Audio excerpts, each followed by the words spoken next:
This is the 2017 BMW 1 Series, which is going for 129,900.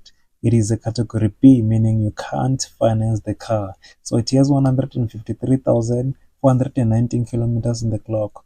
This car is a turbocharged inline 4-cylinder petrol engine, producing 130 kilowatts of power and 290 newton meters of torque. It can accelerate from 0 to 100 kilometers in 7.1 seconds with a 8-speed automatic transmission in a fuel tank capacity of 5.5 liters per 100 kilometers, in a fuel tank capacity of 52 liters. So according to the Dekra report, this car has 4 issues, which are windscreen cracked, both front stabilizer torn, both front shocks leaking.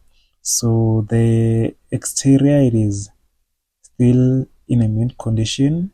So when it comes to the interior, you have your multiple airbags, touchscreen, infotainment system, your steering wheel, leather seats, your black interior, your armrest.